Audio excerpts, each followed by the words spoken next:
Popular front of India PFI को गृह मंत्रालय ने 5 साल के लिए बैन कर दिया। कट्टरपंथी संगठन से संबंधित 8 मोर्चों पर भी प्रतिबंध लगा दिया गया है। इस सारे घटनाक्रम में कई सारे सवालों का जवाब आज हम तलाशेंगे, जैसे कि क्या है पीएफआई, कैसे हुई पूरी कार्रवाई, कितना खतरा था पीएफआई से, क्यों बैन किया गया और क्या होता है यूएपीए के दौरान बैन पर कार्रवाई। पीएफआई पर मेगा क्रैकडाउन ये है कि 22 सितंबर को एनआईए और प्रवर्तन निदेशालय ईडी ने 15 राज्यों केरल, तमिलनाडु, कर्नाटक, आंध्र प्रदेश, तेलंगाना, उत्तर प्रदेश, राजस्थान, दिल्ली, असम, मध्य प्रदेश और 93 स्थानों पर पीएफआई के खिलाफ तलाशी ली। महाराष्ट्र, गोवा, पश्चिम बंगाल, बिहार और मणिपुर।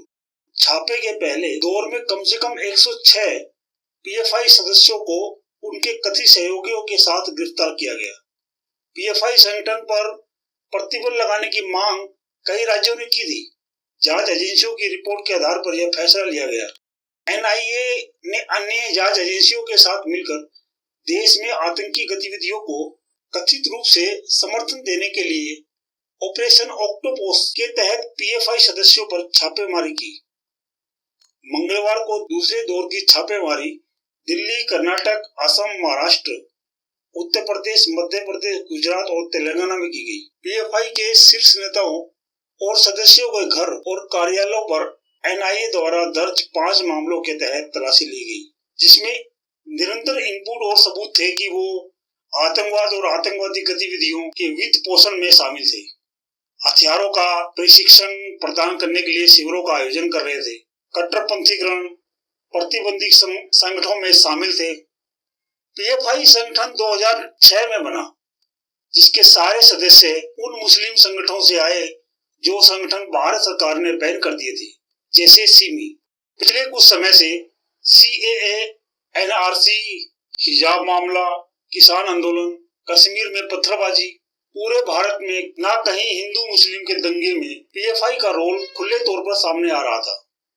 सर तन से जुदा कर करोड़ों का इनाम की घोषणा करना, इनकी तैयारी सन 2047 तक भारत को इस्लामिक देश बना देने की थी।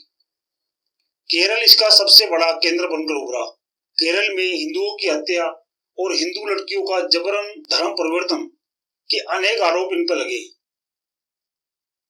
सिर्फ बिहार में पीएफआई के 15,000 से ज्यादा ट्रेंड लड़ाके हैं, जिन्हें गृह युद्ध के लिए तैयार किया हुआ है।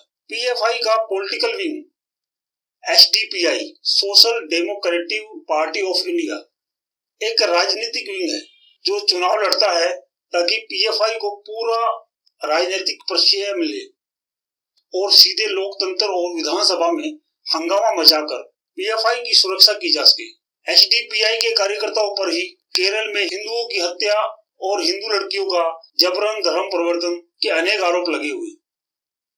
पीएफआई का student group CFI, campus front of India, ये पूरे देश में कॉलेज के मुस्लिम लड़कों और लड़कियों को जिहाद के लिए तैयार करने के लिए कार्य करते हैं, क्योंकि कॉलेज के बच्चे मानसिक रूप से जिहाद के लिए जल्दी तैयार हो जाते हैं। इनको बाबरी मस्जिद की जमीन वापस लाने का टास्क दिया गया है। इनकी वेबसाइट पर इन्होंने इसी बात का पोस्टर भी खुल्लम खुल्ला लगा रखा है। पीएफआई की लड़की विंग एनडब्ल्यूएफ, नेशनल विमेन फंड, जो महिला जिहादियों का विंग है, कहते हैं कि ये सबसे खतरनाक है। ये कोई भी टास्क करने से हिचकती नहीं है। ये कुछ भी करने को और किसी भी हद तक जाने को तैयार है।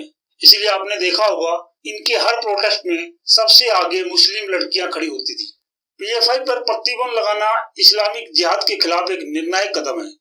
पीएफआई पर की गई इतनी बड़ी कार्रवाई करने के लिए सरकार और सिस्टम ने कितनी बेहतर योजना और कितनी मेहनत से काम किया है, जरा जानिए। ऐसे ऑपरेशन को अंजाम देने के लिए कितनी मेहनत लगती है, कितना पूर्वाभास करना पड़ता है। एक साथ पीएफआई के लगभग 500 ठिकानों पर रेड मारना पाकिस्तान पर की गई सर्जिकल स्ट्राइक जैसा ही मुश्किल काम था, परंतु सरकार और एजेंसियों की मेहनत ने यह कर डाला। गृह मंत्री अमित शाह व सुरक्षा सलाहकार अजीत डोभाल ने दिल्ली कंट्रोल रूम से इस ऑपरेशन की पूरी मॉनिटरिंग भी की। देश की सुरक्षा में लगी एजेंसियां 24 घंटे देश में पनप रहे खतरों को समझने और उनके नेटवर्क को खत्म करने में लगी रहती है। पिछले कुछ समय से यह इनपुट मिल रहे थे कि पॉपुलर फ्रंट ऑफ इंडिया आने वाले समय में देश में अराजकता फैलाने के लिए मुस्लिम युवाओं को कट्टर बनाने में लगा है और आईएसआईएस को भारत में पनपने के लिए प्लेटफॉर्म भी तैयार करके दे रहा है। पिछले 4-5 महीने में पीएफआई नेता एनआईए और अन्य गुप्त एजेंसियों की निगरानी में थे। 22 सितंबर और 27 सितंबर को राष्ट्रीय जांच एजेंसी एनआईए, प्रवर्तन निदेशालय ईडी और राज्य पुलिस ने पीएफआई पर छापेमारी की। पहले दौर की छापेमारी में पीएफआई से जुड़े 106 लोगों को गिरफ्तार किया गया। इस बीच दूसरे दौर की छापेमारी में पीएफआई से जुड़े 247 लोगों को गिरफ्तार हिरासत में लिया गया। जांच एजेंसियों को संगठन के खिलाफ पर्याप्त सबूत मिले, जिसके आधार पर संगठन पर प्रतिबंध लगाने का निर्णय लिया गया। इस प्रतिबंध का क्या असर पड़ेगा, यह भी जानना बहुत जरूरी है। प्रतिबंध के बाद पीएफआई सदस्यों के साथ देश का कानून क्या विकल्प रखता है कि आतंकवाद के लिए अपनी जीरो टॉलरेंस नीति पर काम करते हुए पीएम मोदी के नेतृत्व वाली केंद्र सरकार ने यूएपीए के तहत 5 साल की अवधि के लिए popular front of India PFI और उसके सहयोगी संगठन पर प्रतिबंध लगा दिया है।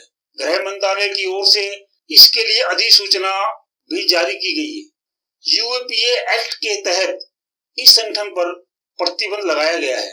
ये यूएपीए क्या है? यूएपीए एक गैर कानूनी गतिविधियां रोकथाम अधिनियम है, जिसे हम अनलॉफुल एक्टिविटीज प्रिवेंशन एक्ट कहते हैं। यूएपीए इस कानून का मुख्य उद्देश्य आतंकी गतिविधियों पर रोकथाम लगाना है। पुलिस और जांच एजेंसियां इस कानून के तहत ऐसे आतंकियों, अपराधियों और संदिग्ध को चिन्हित करते हैं जो आतंकी गतिविधियों में शामिल होते हैं। यूपा के अनुसार पीएफआई के फंड को संभालने वाले सदस्य को तरह के पैसे, प्रतिभूतियां या क्रेडिट का भुगतान या अन्य किसी तरह का व्यवहार करने से रोक दिया जाएगा, यानी उनका अकाउंट सीज हो जाएगा। आतंकवाद विरोधी कानून के तहत पॉपुलर फ्रंट ऑफ इंडिया और उसके सहयोगियों पर 5 साल के प्रतिबंध के बाद गृह मंत्रालय ने राज्यों और केंद्र शासित प्रदेशों के पुलिस प्रमुखों को संगठन के अन्य कार्यालयों के खिलाफ कार्रवाई करने और धन जब्त करने के लिए कहा है। वरिष्ठ सरकारी अधिकारी के अनुसार पीएफआई के सदस्यों को संगठन से अलग होने की घोषणा करनी होगी, लेकिन अगर वे जारी रखते हैं तो उन्हें 2 साल की जेल और जुर्माना का सामना करना होगा। इसलिए कानून प्रवर्तन एजेंसियों को अधिसूचना को प्रसारित करने के लिए कहा गया है। स्थानीय पुलिस देश में पीएफआई कार्यालयों पर अधिसूचना चिपकाएगी।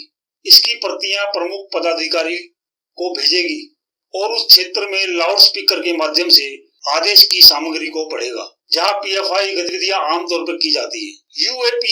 यूपा के अनुसार एक बार संगठन को गैर कानूनी घोषित करने के बाद आत्मस्पष्टीकरण के लिए 15 दिन का समय दिया जाएगा।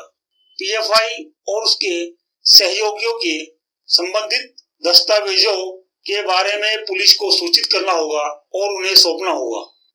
एक वरिष्ठ अधिकारियों के अनुसार पीएफआई पर प्रतिबंध लगने के बाद इसके सदस्यों को संगठन छोड़ने के लिए पर्याप्त समय दिया जाएगा, लेकिन यदि उसके पास से कोई आपत्तिजनक डॉक्यूमेंट्स पाए जाते हैं तो उस व्यक्ति के खिलाफ मामला दर्ज किया जाएगा।